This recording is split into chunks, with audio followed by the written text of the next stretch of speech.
There is a day that every empath eventually reaches, and almost none of them see it coming. It doesn't arrive with a breakdown. It doesn't arrive with tears. It arrives in silence, in a single ordinary moment when something that used to hurt simply stops hurting. Carl Jung spent years studying this exact moment in his most sensitive patients, and he came to a conclusion that unsettled even him. This wasn't burnout. This wasn't depression. This was the final stage of psychological awakening, and almost no one recognizes it while it's happening to them. Here's the part that makes this so unsettling. The people around the empath expect anger. They expect a breakdown, a confrontation, a dramatic unraveling they can respond to. What they get instead is quiet. And quiet, Jung noted, is far more dangerous than rage, because quiet cannot be argued with, guilted, or reversed. The moment an empath stops caring is not the end of their story. It is the moment they stop writing everyone else's story for them. To understand why this moment carries so much weight, you have to understand what came before it.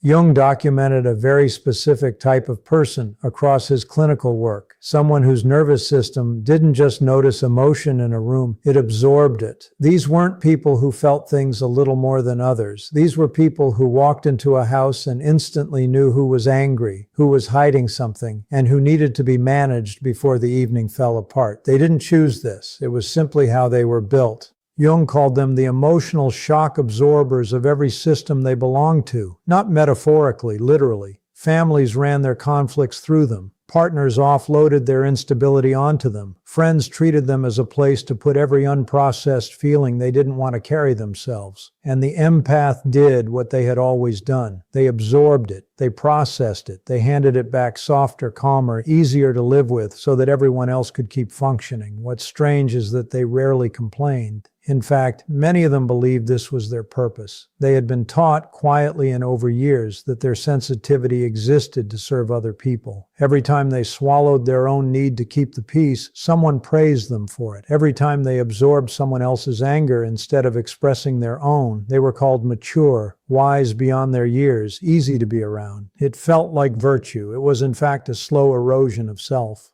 This is where the contrast begins to matter. On the outside, these people looked like the strong ones, the stable ones, the ones who held everything together without ever needing to be held themselves. But Jung noticed something underneath that image, something the empaths themselves usually couldn't see. Their unconscious mind was not simply absorbing everyone's dysfunction. It was recording it, cataloging it, learning the precise emotional architecture of every person around them with an accuracy that bordered on unsettling.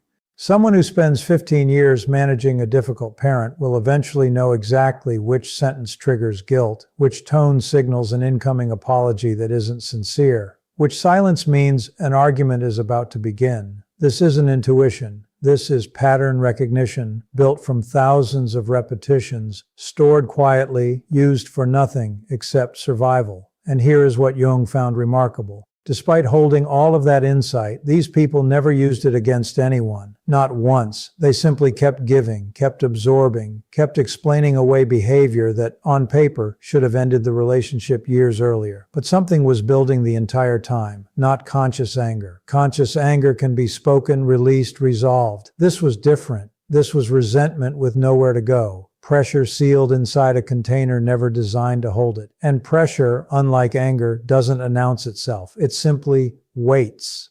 It waits for betrayal, not a small disappointment, not an ordinary conflict. A deep, specific betrayal from someone the empath had protected, defended, and forgiven more times than they could count.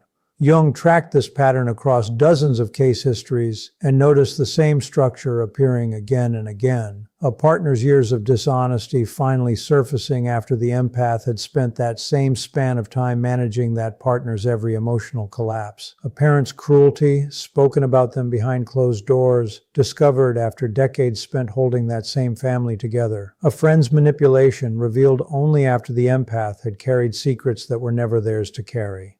What made these moments so devastating wasn't only the betrayal itself, it was the recognition that came with it.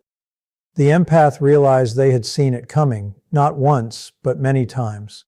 Their intuition had been signaling the truth for months, sometimes years, and they had talked themselves out of listening. They had chosen the version of the person they hoped was real, instead of the version standing right in front of them. And that recognition cuts differently than heartbreak. It isn't just grief over what someone else did. It's grief over how long they ignored their own warning system to protect a version of reality that was never true.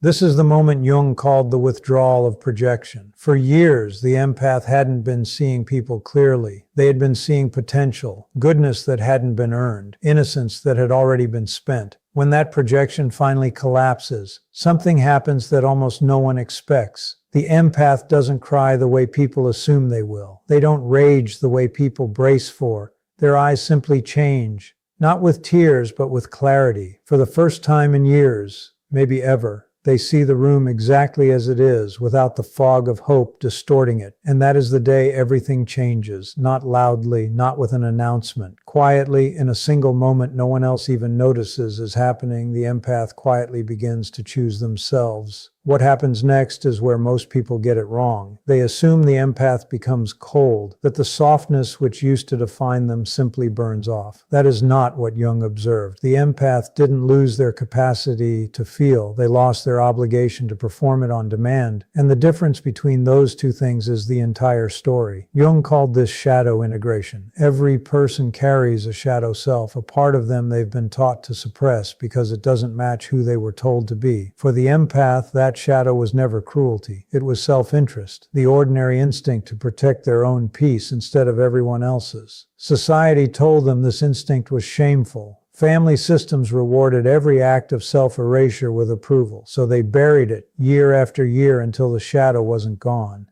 It was only waiting.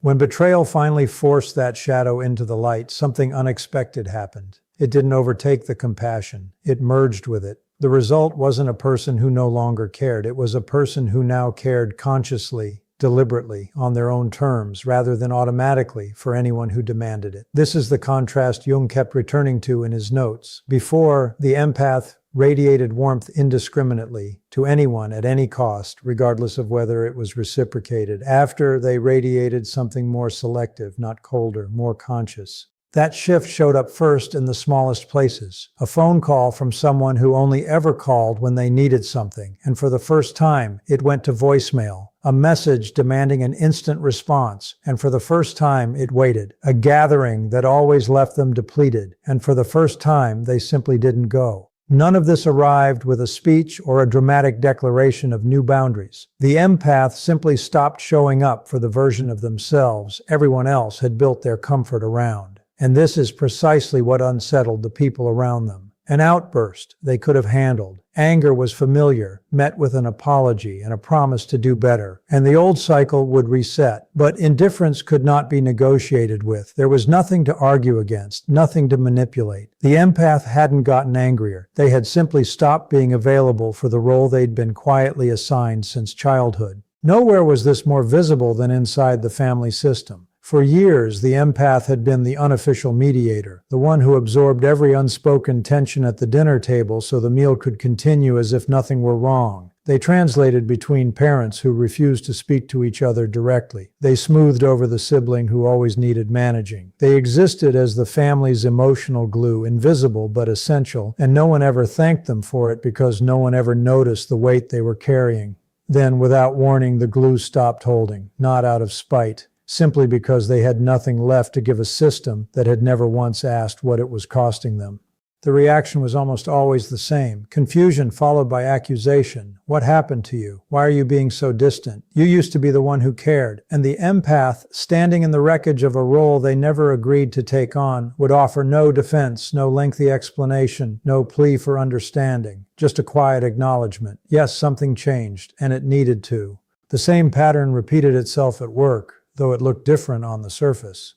The person who had always absorbed the stress of an entire department, who stayed late to manage a colleague's meltdown, who smoothed over every conflict that technically wasn't theirs to fix, simply stopped. They still did excellent work. They still showed up, still met every deadline, still contributed exactly what their role required. But they no longer carried what didn't belong to them. Managers who had quietly relied on them to do the emotional labor of 3 people suddenly discovered someone who did their job and nothing more. It wasn't a decline in performance. It was the removal of an invisible subsidy no one had ever acknowledged existed. In friendships, the shift was quieter still, but no less significant. The friend who had always been available at any hour, who carried secrets that were never theirs to hold, who gave advice at midnight and comfort at dawn and never once asked for the same in return, began to notice which relationships were built on reciprocity and which ones had simply been built on their exhaustion. They didn't cut people off in dramatic fashion.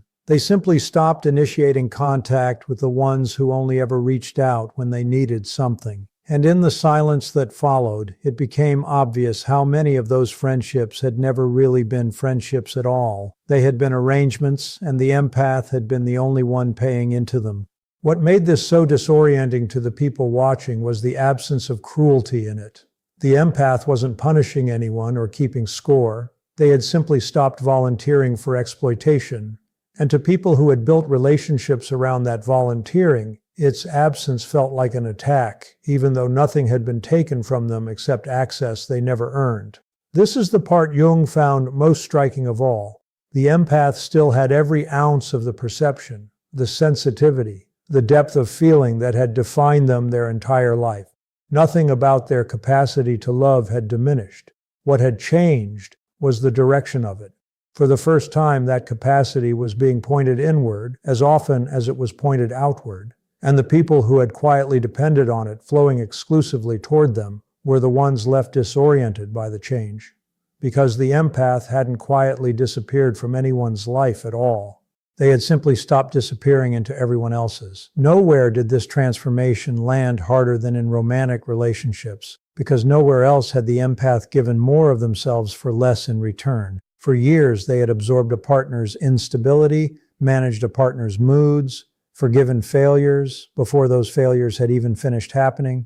They didn't do this because they were naive. They did it because they had convinced themselves that loving someone meant absorbing whatever that person couldn't hold on their own. Jung saw this pattern surface again and again, and he noted something crucial about it. This wasn't love, it was substitution. The empath had been living inside someone else's unfinished growth, mistaking the exhaustion of that role for depth of feeling. When the shift finally came, it split relationships into two distinct outcomes, and the contrast between them is worth sitting with. Some partners, faced with a version of the empath who no longer absorbed everything automatically, actually rose to meet it. They recognized, often for the first time, exactly how much they had been taking, and they made the uncomfortable decision to become someone worth that kind of love, instead of simply consuming it. Those relationships didn't end. They transformed into something neither person had experienced before, built on mutual effort instead of one-sided labor, and for the first time, both people were actually present in the relationship rather than one person holding it up alone.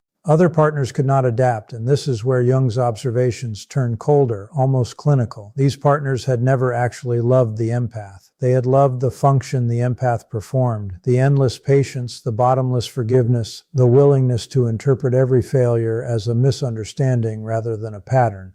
When that function disappeared, so did their interest. They tried the old tactics first, the guilt, the sudden crisis, the familiar performance of vulnerability that used to work every time. And when none of it worked, they left, often searching almost immediately for a new person willing to play the role the empath had just retired from. Here is what Jung found most remarkable about what happened next. The empath let them go without the devastation everyone expected, not because they didn't feel anything, but because they had finally learned to read the departure correctly. It wasn't loss, it was subtraction of a weight they had been carrying so long they'd forgotten what it felt like to stand without it. Grief, when it came, was brief and clean, nothing like the drawn-out mourning that used to follow every previous ending. They weren't losing someone who valued them, they were losing someone who had simply run out of use for them, and those are not the same kind of loss at all. This is where Jung's research takes its most unsettling turn, the part that made even him pause while writing about it. These awakened empaths had spent decades studying human behavior without meaning to. They knew with startling precision exactly which words wounded a specific person, exactly which insecurities could be exploited, exactly how to dismantle someone psychologically, because they had spent years learning that person's architecture in order to protect them. They now had the knowledge to destroy the very people who had hurt them, and they didn't use it, not once. This is not weakness at all, not close. Restraint at this level requires more control than retaliation ever would. Anyone can lash out with the truth they've been sitting on for years. It takes something far rarer to hold that truth, fully armed with it, and choose to simply walk away instead. Jung called this the empath's mirror effect, and it is perhaps the single most striking feature of this entire transformation. The awakened empath no longer needed to attack anyone, because their mere presence did something manipulative people couldn't tolerate. It reflected them back to themselves with total clarity, and most people cannot stand being seen that clearly. Manipulators felt exposed without a single word being spoken against them. They simply moved on, searching for someone easier to manage, someone who hadn't yet learned to see through the performance. Meanwhile, something else was happening on the other side of that same mirror. Authentic people, the ones who had nothing to hide, felt safer around the empath than they ever had before. For the first time, they were being seen without judgment, without an agenda, without someone quietly managing their emotions behind a polite smile. The empath's presence stopped filtering people through effort and started filtering them through alignment. They no longer had to vet anyone. Their clarity did it automatically, the way a mirror doesn't need to chase away a reflection, it simply doesn't distort. Jung documented how, over time, these individuals rebuilt entire lives around this new center of gravity. Some moved into work that finally honored their depth instead of exploiting it. Therapy, art, writing, anything that let them use their perception without being consumed by it. Others simply restructured the relationships already in their lives, keeping the ones built on reciprocity and letting the rest fall away without ceremony. Their homes stopped functioning as emergency rooms for other people's chaos and started functioning as something closer to sanctuary. Their time, once treated as infinite and available to anyone who asked, became something they spent deliberately, the way a person spends something they finally understand is limited and worth protecting. What Jung wanted people to understand more than anything else in this research was that none of this represented a loss of humanity. If anything, it represented the first time these individuals had ever been fully human, feeling everything they had always felt, but finally allowed to decide where that feeling went instead of handing it out to anyone who demanded it. They hadn't become smaller versions of themselves. They had simply stopped shrinking to accommodate everyone else's comfort, and the difference between those two things, Jung insisted, was the entire point of the transformation he had spent his career trying to describe. Jung had a word for what this transformation eventually produced, and it wasn't a word he used lightly. He called it psychologically invincible. Not because these individuals had become untouchable, immune to pain, incapable of being hurt again. That would have been a fantasy, and Jung had no interest in fantasies or easy comfort. What he meant instead was something quieter and far more durable, something that took years to build and could not be undone by a single bad conversation. These people could still feel everything, still sense the tension in a room the second they walked into it, still read the unspoken truth behind someone's carefully chosen words, but none of it controlled them anymore. They had become the one directing their own perception instead of being dragged around by it. This is the contrast that sits at the center of everything Jung documented. Before, feeling everything meant being ruled by everything. Every mood in the room became their responsibility to manage. Every unspoken tension became theirs to absorb. After, feeling everything simply meant knowing everything, and knowing is not the same as being obligated to fix it. The empath hadn't lost their gift. They had finally stopped mistaking it for a job description. What made this version of the empath nearly impossible to manipulate wasn't coldness. It was recognition speed. They could identify a narcissist within minutes, not because they were suspicious of everyone, but because they had spent an entire lifetime unconsciously studying the exact behavior they were now seeing consciously for the first time. Love bombing registered instantly as a pattern instead of a compliment. Future faking sounded like a script instead of a promise. Gaslighting hit a wall the moment it was spoken, instead of slowly eroding their sense of reality over months. Their perception hadn't changed. Their willingness to override it had. And this is where Jung's writing turns almost reverent, because he understood exactly what this restraint actually represented. These were people who now understood human nature at a level most people spend their entire lives never reaching. They could see exactly where someone was weak, exactly what someone feared, exactly which sentence would end an argument permanently in their favor. They had every tool required to dominate the people who had once controlled them. And overwhelmingly, they simply walked away instead. Not because they lacked the power, because they had finally stopped needing to use it. This is the part of the story most people never get to see because it doesn't happen in dramatic confrontations. It happens in quiet rooms, in unanswered messages, in relationships that simply stop being renewed. The empath doesn't announce their sovereignty. They just stop performing the exhaustion that used to prove they cared. And slowly, without any single dramatic moment, their entire life reorganizes itself around people who value them instead of people who use them. Family systems that once looked functional began to show cracks the moment the empath stopped holding them together. This wasn't sabotage. It was simply the truth becoming visible once the person absorbing it stepped back. Friendships that seemed close revealed how one-sided they had always been the moment reciprocity was actually required. Workplaces that ran smoothly for years suddenly needed to hire for a role no one realized had been quietly filled by unpaid emotional labor the whole time. None of this was intended as punishment. It was simply what happens when the invisible weight holding a system together is finally removed. The people who had benefited the most were often the last to understand what they had lost, and by the time they understood it, the empath had already stopped waiting for that recognition. This is not a story about revenge. Revenge requires investment, and by the time this transformation completes itself, the empath has stopped investing in anyone who never invested in them. What replaces it is something Jung considered far more radical and far more lasting than revenge could ever be. Sovereignty, the simple, complete ownership of their own attention, energy, and time, given only to people who have actually earned it, instead of distributed automatically to anyone who demanded it the loudest. If you recognize yourself anywhere in this, in the exhaustion, in the years spent managing everyone else's chaos while your own needs sat quietly ignored, in the slow realization that your kindness had been mistaken for an open invitation, understand this clearly. The day you stop caring about maintaining the peace in a system that was never designed to protect you is not the end of who you are. It is the very first day you start existing as someone whole. Jung never once framed this as coldness, and neither should you ever. This is clarity arriving exactly on schedule, after every ignored warning sign, after every self-betrayal quietly disguised as patience, after every single year spent believing your worth was measured only by how much you could silently carry for other people. The shift isn't cruelty. It's the quiet, permanent decision to stop setting yourself on fire to keep other people warm. This is what Jung meant by the final stage of awakening. Not the end of growth, but the end of self-abandonment disguised as virtue. The empath who reaches this point hasn't stopped loving. They've simply stopped loving people at the expense of themselves. They still feel everything. They still see clearly. They still carry a depth most people will never understand. But now, for the first time, that depth belongs entirely to them, and it is given only to those who have proven they deserve access to it.